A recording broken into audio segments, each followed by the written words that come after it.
2026 assembly election ഏകദേശം 6-7 മാസമേ ഉള്ളൂ. ഉറപ്പായിട്ടും ഈ ട്രെൻഡ് ആണെങ്കിൽ കോൺഗ്രസ് നയിക്കുന്ന UDF അധികാരത്തിൽ വരും.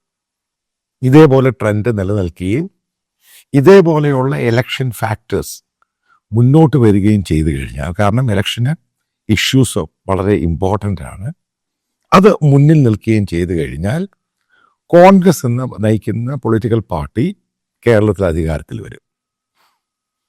രണ്ടാമത്തെ ഒരു ഘടകം എന്ന് പറയുന്നത് തിരുവനന്തപുരം നഗരസഭയാണ്. അതായത് നമ്മൾ തിരുവനന്തപുരത്ത് പോകുന്നവർക്കും ആ സിറ്റി കൂടെ കറങ്ങുന്നവർക്കും അത് പല ഭാഗത്തുമായിട്ട് നടക്കുന്നവർക്കും ആ സിറ്റിയെ പറ്റി അറിയുന്നവർക്കും അറിയാം.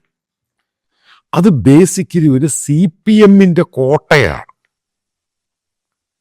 അവിടെ പോകുമ്പോഴാണ് പാർട്ടിയുടെ പതാകകളാണെങ്കിൽ അത് ഇതും, അതായത് CPMന്റെ അവിടുത്തെ ഒരു റാലിയും അവരുടെ പ്രതിഷേധമാണെങ്കിലും ഇത്രയും പെട്ടെന്ന് ആൾക്കാരെ കൂട്ടാനും ഒരു ഒരു ഒരു ഒരു പാർട്ടി പ്രവർത്തകൻ എന്ന് പറഞ്ഞ CPMന്റെ പാർട്ടി പ്രവർത്തകൻ എന്ന് പറഞ്ഞാൽ ഒരു 50% ഗുണ്ടയാണ് ഒരു പാർട്ടി പ്രവർത്തകനെ സംബന്ധിച്ചിടത്തോളം. അത് CPMന്റെ പാർട്ടി പ്രവർത്തകർ തന്നെ പറഞ്ഞത്. കാരണം ആ രീതിയിലാണ് ആ ട്രിവാൻഡ്രം സിറ്റിക്കകത്ത് ഇപ്പോൾ കമ്മ്യൂണിസ്റ്റ് പാർട്ടി CPM ആ പാർട്ടിയെ വളർത്തിയെടുത്തത്.